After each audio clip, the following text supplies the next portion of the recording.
Anak, magpagaling ka lang ha. Nay, ayoko na dito sa ospital. Ang daming may sakit. Kailangan mo nang gumaling, Scarlett, para makapag-date na tayo ulit. Oo, babe. Magpapagaling ako. Hello. Kamusta na po siya? Doc. Okay naman po siya. Pwede na po ba kami lumabas ng hospital? May bad news ako sa inyo. Nay, bad news daw. Hindi naging maganda yung mga resulta ni Scarlett. 3 araw na lang siyang mabubuhay. Hindi pwede!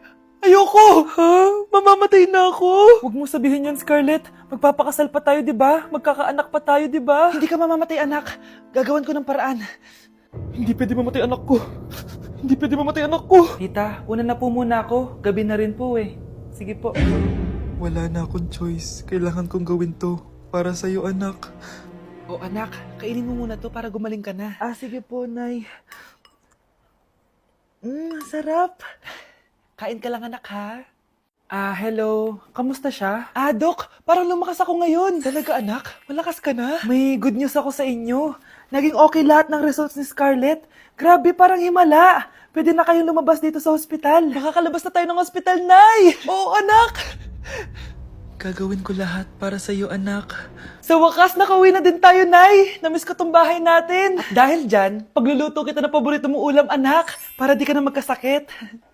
Grabe, ang sarap naman neto, Nay. Parang kakaiba yung karne neto, pero ang sarap. Kain ka lang, ha? Teka, Nay. Dumating po ba yung boyfriend ko? Nandito siya, anak. Totoo, Nay? Nasaan siya? Babe! Ayan siya. Kinakain mo.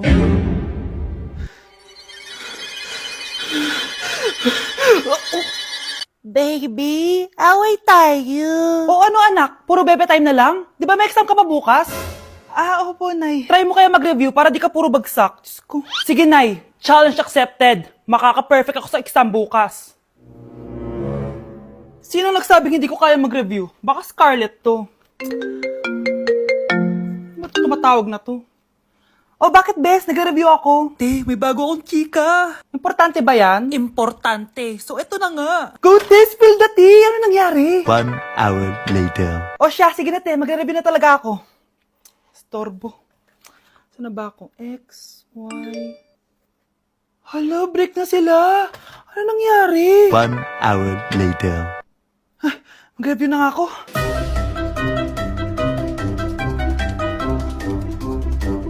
Good morning, anak! Anak, bakit ganitsura mo? Hanay, nag-review ako buong gabi. Akala ko puro numbers lang yung math. Bakit may X and Y? Di bale, anak, gamitin mo tong Radiance Glow Pure Blossom Elixirs ng YOU. Meron tong toner essence at illuminating serum. Ano naman yun, Nay? Ano to? Nakaka-bright, repair, at protecto ng skin. At di lang yun, anak. Nakaka-reduce to ng oiliness at ng skin texture. Suitable to for all skin types, kaya gamitin mo to para fresh ka bago ka mag-exam. Ay, ang fresh nga. Glass skin, no? Super lightweight at super dali lang pala i-apply nito, Nay. Go na, anak. Islay mo na yung exam mo. Good morning, class. Ready na ba kayo mag-exam? Sure nang makaka-perfect ako kasi nag-review ako. First question. Kung 5 ang kinain na pizza ni Maria at 2 ang sapatos ni Cardo, gaano kalayo ang Earth sa black hole?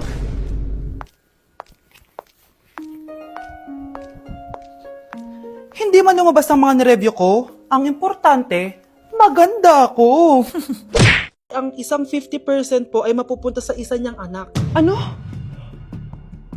Baka yan yung isa naming anak na nawala? Oo, sa amin na lang yan. Ako! Ako ang isa pang anak ni Ramon. Akala ko bang nawawala yung isang anak ni Ramon? Attorney naman, huwag ka maniwala dyan. May sakit kasi sa utak yan. Wala akong sakit, attorney. Maniwala ka, please. Kailangan ko pa ng sapat na ebidensya para maniwala ako sa'yo. Sige na, babalik na lang ako. Ito na ba yung bagong bahay ng anak ko? Ikaw, babae ka. Sinubukan mo pang agawin sa amin ang kayamanan ng tatay mo? Ang sama nyo, tita! Gusto nyo kunin lahat! Well, hindi naman maniniwala sa'yo si attorney dahil wala kang ebidensya. Tao po, attorney po ito. Nandiyan si attorney. Halika dito. Ayan, ikukulong muna kita dito sa bodega hanggat hindi ko pa nakukuha mga kayamanan. Yes, attorney.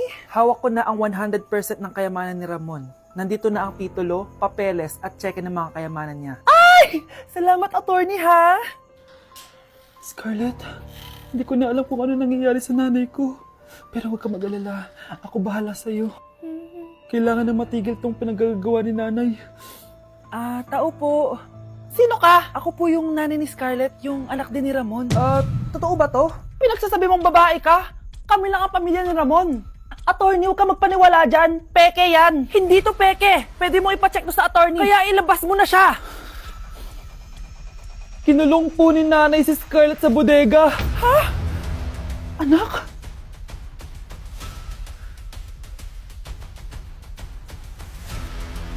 Nakikiramay po ako sa pagkawala ng asawa niyo. Masakit para sa amin ang pagkawala niya. Kailan pala namin makukuha yung mga ipapamana niya sa amin? Ipaprocess pa po namin yun, ma'am. I-update na lang po namin kayo. Sige po, attorney. Sakit ng pagkawala niya. Nay, tignan mo, may medal ako. Ano namang paki ko dyan? Di ka ba proud sa akin? Hindi. At wala akong paki sa'yo. Iniwan ka na ng tatay mo, di ba? Kaya pwede ka nang umalis dito. Bakit ka ba ganyan sa akin, Nay? Huwag mo nga akong matawag-tawag na nanay dyan. Kadiri! Hindi kita anak. Ang nanay mo, wala na. Malandi kasi. Nay, gutom na ako. Ay, gutom na baby ko. Wait lang, mag-order ako ng steak for you, ha? Yay! Steak, my favorite! Ampun lang pala ako. Nasaan na yung totoo ko, nanay?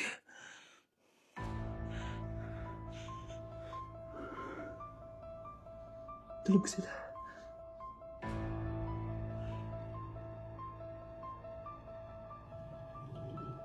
Nasaan na yun? Ito ba si nanay? Ay, sino ba ito tumatawag na to? Muntik na yun. Attorney? Hello ma'am, may update na po sa ipapamana ng namatay niyo pong asawa. Sige. Punta ka dito sa bahay. Sa wakas, ito na yung araw na pinakahihintay ko. Hoy, ikaw! Pag dumating dito si attorney, magtago ka. Hindi niya pwedeng malaman na may isa pang anak ang asawa ko. Sige po. Ma'am, nakuha na po namin yung last will and testament ng asawa niyo. Ang nakasulat po dito ay, ang 50% ng kayamanan niya ay mapupunta po sa inyo. Ha? Mali ata yan, attorney. Dapat 100% ang mapupuntang kayamanan niya sa amin. Kami lang ang pamilya niya eh. Bali ma'am, ang nakasulat po kasi dito ay ang isang 50% po ay mapupunta sa isa niyang anak. Ano? Baka yan yung isa naming anak na nawala? Oo, sa amin na lang yan. Ako ang isa pang anak ni Ramon. Anak! Umagang-umaga, cellphone agad hawak mo? Tingnan mo ito napanood ko. Huwag mag-cellphone agad pagkagising mo sa umaga kasi pinapataas mo lang ang stress levels mo. Ano ba naman yan, Nay? Doktor na may sabi ha? Tigilan mo na yan. Maniniwala pala tayo sa doktor. Sige. Grabe, ang init. Paniligo na nga ako. Nay, may napanood ako, Kung may nagsabi sa'yo na dapat kang maligo araw-araw, isang malaking kasinungalingan yan. Sabi ng doktor, Nay, bawal daw maligo araw-araw. Ba't ka naliligo? Sige, di na ako maliligo. Kung akala mong healthy ang mga prutas, pakinggan mo tong sasabihin ko. Nay, nagsalita na yung doktor ha. Huwag ka na kumagat dyan. Pati ba naman prutas? Ay, magmamatcha na lang ako. Kung akala mong healthy ang mga matcha, pakinggan mo tong sasabihin ko. Hala, sabi ng doktor, hindi daw healthy yung matcha, Nay. Huwag mo na inumin yan, ha? Pati matcha bawal. Sinisira mo ang utak mo sa paggamit ng mga betchin. Nay, sabi ng doktor, sinisira mo daw utak mo. Huwag ka na maglagay niyan. Tama na! Oo na, lahat ng ginagawa ko masama sa akin. Sige na, titigil na ako. Basta mag-cellphone na ako, Sige na, mag-cellphone ka na. Pero huwag ka magpupuyat, Masama pa rin yon. Malaking kasinungalingan yung sinasabi nilang bawal ka magpuyat. Anong sabi mo, Nay? Sabi ng doktor, pwede naman eh. Bye! Wow! Anak, di ako makapaniwalang may pinapatayo na tayong bahay. Nay, deserve natin to. Ang tagal niyo din to pinaghirapan. Ma'am, saan ko po ilalagay itong mga semento? Doon na lang sa gilid, kuya. Sige po, ma'am. Excited na ako matapos tong bahay natin, anak. Saan dito? Hoy, huwag ka pupunta dyan! Grabe nangyari sa kanya. Naman siya. Ba't ang daming tao? Engineer, anong meron? Ma'am, yung isa sa mga trabahador namin, na kuryente tapos natabunan ng semento. Ayun, namatay. Ha? Paano nangyari yun? May nag-utos ata sa kanya na ilagay yung semento sa gilid. Madami live wire dun eh. Ay. Ang problema, ma'am, kung tatanggalin pa namin yung katawan niya sa ilalim ng semento, baka hindi agad matapos tong bahay niyo. Hindi pwedeng hindi matapos agad tong bahay na to. Di bale, babayaran ko na lang yung pamilya nung namatay. Nay, sigurado ka ba? Sige po, ma'am. Sige na, ituloy nyo na yan. Congrats po, ma'am. Natapos din yung bahay nyo. Ang ganda, di ba? Wow, ang ganda. Maraming salamat, engineer. Una na po ako, ma'am. Anak, tara, pasok na tayo. Wow, ang ganda ng loob. Nay, hindi talaga ako mapakali na may bangkay dito sa ilalim ng bahay natin. Huwag kang okay, anak. Kasalanan niya naman kung bakit siya namatay eh. Ay, matutulog na lang ako sa bago kong bahay. Wow, ang ganda ng kwarto ko.